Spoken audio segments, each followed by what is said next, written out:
इस कार्यक्रम के पुण्यार्चक हैं विनोद कुमार, कौशल कुमार, लंबा बांस, चूना वाले।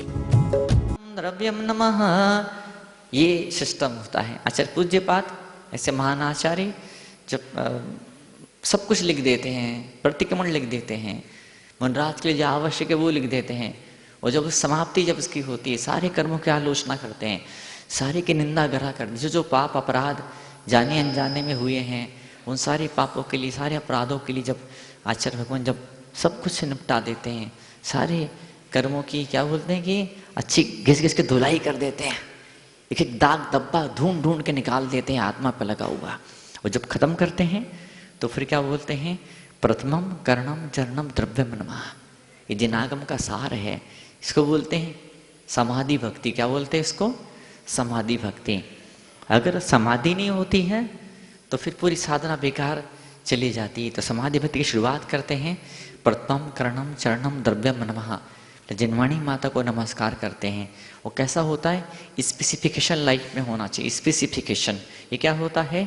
कल मैंने आपको शाम के समय बताया था, परसों शाम को, कल ही शाम को बताया था मैंने आपको कि जब आप प्रतिक्रमण जब पढ़ते हैं छोटा वाला, उसमें लिखते हैं एक इंद्र जीव से, दो इंद्र जीव से, तीन इंद्र जीव से, चार इंद्र जीव से, पंच इंद्र जीव से जो कुछ विराधना हुई या असाता हुई हो वो मेरे पाप मिथ्या हो गई।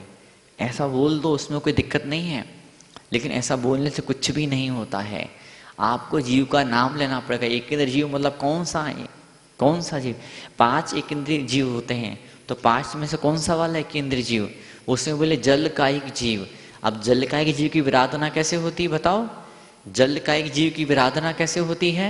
आपने अनछाना पानी ढोला नाश किया, उसके लिए वो पाप मेरा मिथ्या हो गई। जब रोज रोज आप बोलेंगे कि मैंने नहाने में, मैंने पीने में, गृहस्थ लोग जब रोज रोज बोलेंगे कि मैं नहाने में, कपड़े धोने में, पीने में, बर्तन मांजने में, झाड़ू पोछे मांजने में, कार को धोने में, छत को धोने में, जो मैंने अनछने पानी का उपयोग किया है वो मेरा पाप मिथ्या हुए।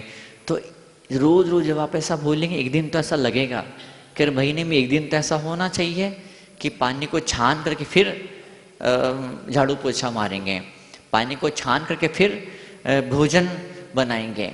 तो बात ये नहीं कि पानी को छाना कि नहीं छाना, बात ये नहीं है कि वो जीव मरे कि नहीं मरे, बात अवेयरनेस की है, बात जागरूकता की है, बात चिंतन की है कि मैं कितना जाग चुका हूँ। मैं सांस लेने से हिंसा हो रही है, वायु का एक जीव आ रहे जा रहे उसमें भी हिंसा हो रही है। क्या? वायु का एक जीव सांस ले रहे हैं, सांस छोड़ रहे, उसमें भी हिंसा हो रही है। मैं हिंसा से बच नहीं सकता हूँ, हिंसा से बचना मेरे लिए असंभव है, लेकिन हिंसा जितनी कम हो जाए, जितनी कम हो जाए। और हिंसा कम क्यों करना है मुझे बताइए? हिंसा क्यों करना है मुझे अपने भीतर करुणा भाव को पैदा करना है, करुणा भाव को जगाना है। जब करुणा भाव मेरा जाग जाएगा तो बस वही मुझे मोक्ष की तरफ आगे बढ़ाएगा। तो जिनवाणी माता के चरण में प्रणाम हो इतना पर्याप्त नहीं है। प्रथमम कर्णम चरणम द्रव्यम नमः, तो 4 अनुयोग जिनवाणी माता के, उन चारों को मुझे नमो से प्रणाम करना, उन चारों को चरणों मुझे प्रणाम करना है। और क्या प्रथम शुरुआत कहाँ से होती है? देखो स्टेप से सीढ़ियाँ हैं जिंदगी में आगे बढ़ने के, ऊंचा चढ़ने के। पद्मानु का मतलब क्या होता है? जो लोग इन राहों पे चले हैं, जिनको जीवन में फूल खिले हैं, जिन्होंने इस खुशबू को महसूस किया है, जिन्होंने इस दैवी सौंदर्य को, जिंदगी की खूबसूरती को निहारा है अपने मन की आंखों से, उनका चरित्र सबसे पहले पढ़ूंगा मैं। और अपने महापुरुषों के जीवन में क्या हुआ अगर वो आपको नहीं मालूम है और आपने सीधा समय सार को उठा लिया तो समय सार का एक भी शब्द आपको समझ में नहीं आने वाला है। समाधि कैसे होती है? समाधि ऐसे होती है कि जो तपस्या और त्याग की राह पे आगे बढ़े हैं, ऊंचा उठे हैं, उन लोगों ने क्या संघर्ष जीवन में झेले हैं। उन संघर्षों के बावजूद भी वो अपने रास्ते से पीछे नहीं हटे हैं। वैसे उनके बारे में आपको मालूम पड़ता है। अपनी खुद की लाइफ में देखिए ना कि दादी अम्मा ऐसी होती है कि वो नहीं चल पाती है, उनसे कुछ काम धाम नहीं बन पाता, उसके बावजूद भी महाराज जी आते हैं तो आहार देने के लिए, प्रवचन सुनने के लिए, भक्तामृत जी का पाठ होता है तो भक्तामृत विधान में बैठने के लिए वो बोलते बेटा पोता मुझे एक बार तो मुझे ले चल, एक बार तुम एक ग्रास तो मेरे हाथ से दिला दे, एक बार तो मुझे दर्शन करा दे महाराज जी के। कोरोना काल चल रहा था तो कोई लॉकडाउन थे, तो कई जगहों पर ऐसा होता था जब हम शुद्धि को निकलते, पूरे शहर में हम घूमते थे, हमें कहीं कोई डर नहीं रहा, आचार्य जी का आशीर्वाद रहा और कुछ एकेपशर रहा, कुछ योगासन प्राणायाम रहे, कुछ भक्तामर के मंत्रों का चमत्कार रहा, कुछ रेकी की अपने कुछ एनर्जी का सपोर्ट रहा, कि कहीं कोई डर नहीं रहा।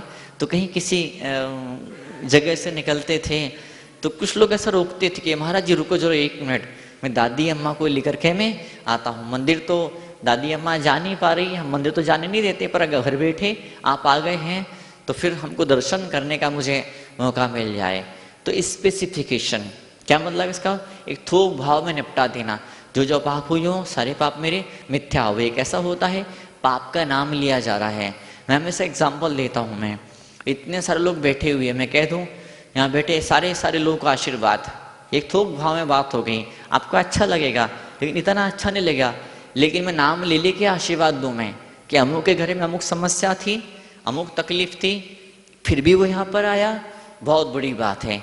तो अब जब किसी का नाम लेकर के आज 4 लोग का जन्मदिन है, आज 4 लोग का जन्मदिन है और वो 4 के 4 लोग व्हाट्सएप ग्रुप में जुड़े हुए हैं और आपने काम किया कि उन सबको आपने एक मैसेज कर दिया, आज जिन जिन का जन्मदिन है उन सबको बधाइयाँ शुभकामनाएं। तो ही एक बात, ठीक है अच्छी बात है, लेकिन क्या इतना फर्क नहीं पड़ेगा, जितना फर्क पड़ेगा तब जब आप ऐसा लिखेंगे, अमुक का नाम लिखेंगे व्हाट्सएप ग्रुप के ऊपर या पर्सनल मैसेज में कि आज आपका जन्म, उसका नाम लिख करके कि आज अमुक का जन्मदिन है और उसको जन्मदिन की बधाइयाँ, जन्मदिन की शुभकामनाएं, तो उसको बड़ा मजा आएगा, बड़ा आनंद आएगा।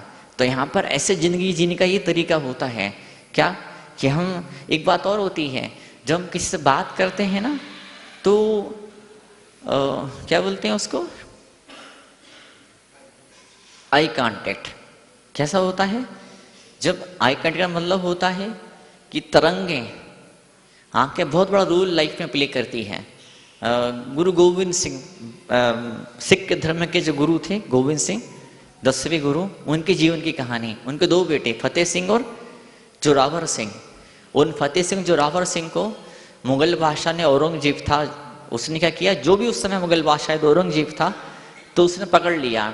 2 प्यारे बच्चे थे, वो छोटे छोटे बच्चे थे, 20 साल के भी नहीं हो पाए थे, 15, 16, 17 साल की उम्र, हो सकता है शायद 10, 11 साल की भी उनकी उम्र रही है। उन्होंने पकड़ लिया, उन्हें मजबूर किया, उन्हें भयंकर डांटा, भयंकर मारा, भूखा रखा, प्यासा रखा, बड़े जुल्म, बड़े अत्याचार उस मुस्लिम सम्राट ने उन दोनों बच्चों को ऊपर किए कि तुम धर्म परिवर्तन कर दो, तुम धर्म को छोड़ दो।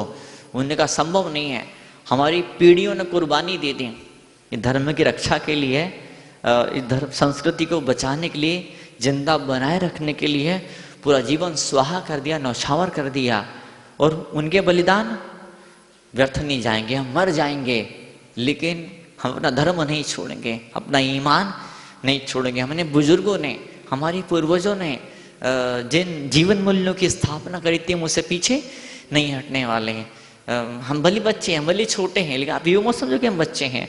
हमारे मन के अंदर वही जज्बा है, हमारे मन के अंदर वही फीलिंग्स है, वही भावनाएं हैं, जो भावनाएं हमारे दादाजी और हमारे पिता के अंदर है। तो हम नहीं धर्म परिवर्तन करेंगे।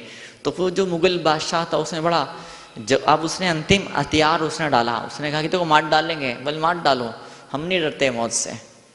लेकिन इंसान ऐसा होता है कि जब वो दुनियादारी से प्रेम होता, जो लड़के लड़की होते हैं, जब वो आप एक दूसरे को चाहते हैं, तो फिर वो हिंदी फिल्मों की स्टोरी कि फिर वो कोई गुंडा आता है, वो कहता छोड़ दे उसको, भूल जाओ उसको, नहीं भूल सकता, फिर वो उसको भयंकर मारता है और वो हंटरों से मारता है और उसे तलवार लेके आ जाता है और बंदूक कनपट्टी पर रख देता और बोलता नहीं नहीं छोड़ूंगा, नहीं भूलूंगा मैं उसको। फिर अंत में क्या होता है वो, क्योंकि हिंदी फिल्म में तो ऐसे होता है, हीरो कितना ही सूकड़ा हुए, कितना ही पतला हुए, और 100 गुंडों को मार डालता है, वो 100 गुंडों को वो हरा देता है।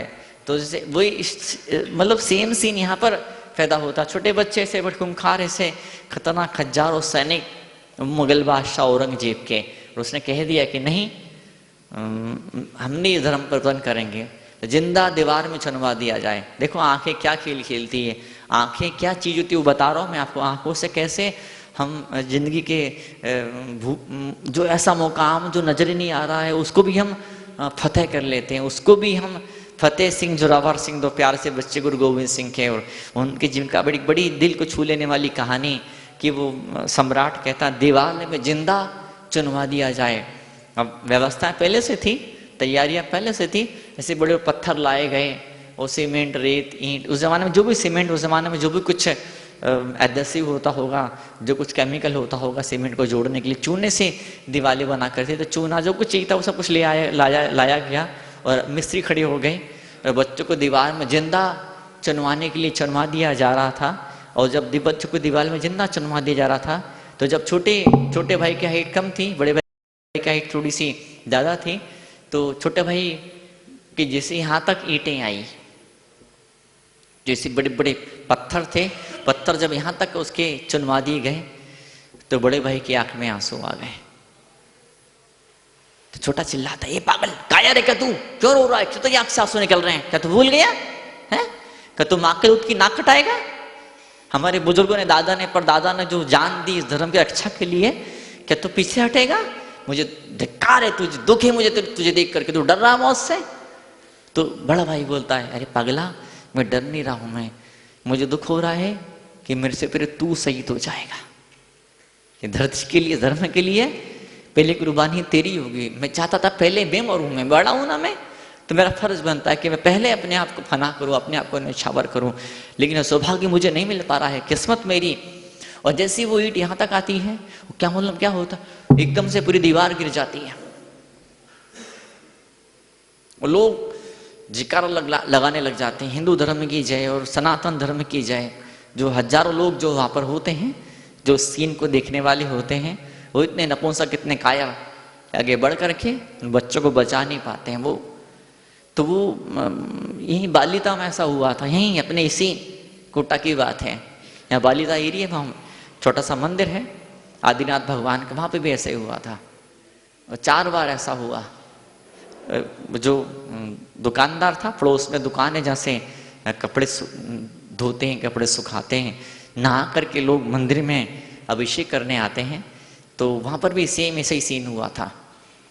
दुकानदार ने कहा कि दीवार बना दी जाए, तो उसको बोला जो मिस्त्री, जो मजदूर होता है, जो क्या बोलते हैं उसको, कारीगर, क्या उसका नाम होता है, क्या बोलते हैं उसको, राज बोलते हैं, राज, दीवार बनाने वाला राज मिस्त्री, तो हाँ वो राज बोलते हैं उसको।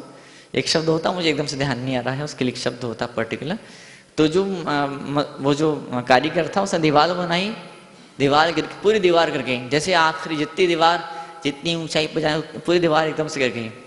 फिर दोबारा दीवार बनाई, दोबारा दीवार गिर गई, फिर तीसरी बार भी दीवार गिर गई। तो उसको डर लगा, उसको मिस्त्री को, बोले मैं सफ़ेद बाल हो गए मेरे, कितने बरसों से मैं कारीगरी कर रहा हूँ, मैं मिस्त्री वाला मैं काम कर रहा हूँ, मैं आज तक कभी, सच्ची घटना है, कभी नहीं ऐसा हुआ।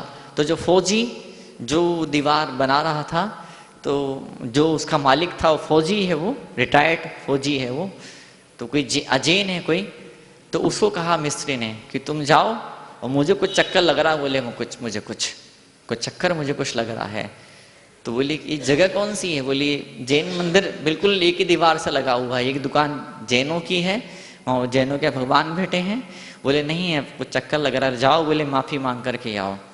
तो वो जैन जाता है, और वो उसने मुझे बताया जब मैं बालिता में प्रवास में था नरेल, उसने जैसे ही मंदिर में घुसा, वो छोटी सी मूर्ति क्षेत्रपाल जी की, बहुत छोटी सी मूर्ति है, आज भी है उसी मंदिर के अंदर। वो तो जैन है, तो उनको तो कहाँ महावीर स्वामी और कहाँ शांतिनाथ प्रभु और कहाँ सुपाषनाथ स्वामी, पहले उस मूर्ति को वो बोलता है कि मुझे क्षमा करो, माफ़ करो। फिर किसी ने उसको समझाया कि नहीं भाई, जो आगे जो भगवान बैठे हैं वो तो इनसे लाख गुना बड़े हैं, बहुत ऊँचे हैं। तो आदिनाथ प्रभु बैठे हैं, इधर सुपाषनाथ प्रभु बैठे हैं, इधर महावीर स्वामी बैठे हैं, इधर छोटे से पाषनाथ भगवान बैठे हैं।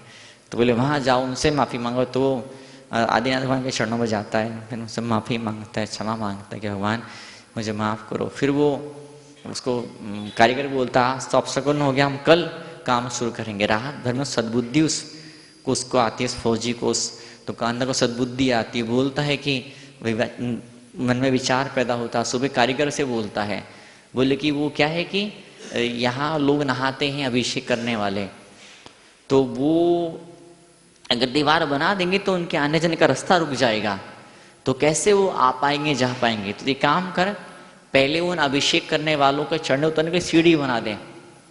तो उसने कसल पट्टी बना दी, कारीगर ने कसल पट्टी बना दी, वो रास्ता छोड़ दिया और बच्चे रिश्ते में उसने दीवार बनाई और दीवार पूरी बन गई, एक भी दीवार की नहीं गिर पाई। तो आज भी ऐसे अतिशय चमत्कार होते हैं। तो फतेह सिंह जोरावर सिंह, दिल्ली की घटना, दीवार में जिंदा चन्मा, दीवार पूरी बनी, पूरी दीवार अचानक से गिर गई। दूसरी बार फिर दीवार बनी, फिर दीवार अचानक से गिर गई। तीसरी बार फिर दीवार बनाई, फिर दीवार अचानक से गिर गई। सम्राट के तो क्या बोलते, होश उड़ गए, हाथों के तोते उड़ गए, कहावत इस तरह की। तो उसने देखा क्या चक्कर है, क्या बात है। सैनिक किसी बुजुर्ग ने समझाया, वो दादी ऊपर बैठी हुई है, इन बच्चों की दादी ऊपर महल में बैठी, वो एक टक लगातार देख रही है, उसकी आंखों से आंसू की धारा निकल रही कि मेरे पोतों को दीवार में चलवा, बेकसूरों को दीवार में चलवाया जा रहा है, और उसकी आंख से आंख मिलती थी, पूरी दीवार गिर जाती है। इस कार्यक्रम के पुण्यार्जक हैं विनोद कुमार, कौशल कुमार, लंबा बांस, चूना वाले।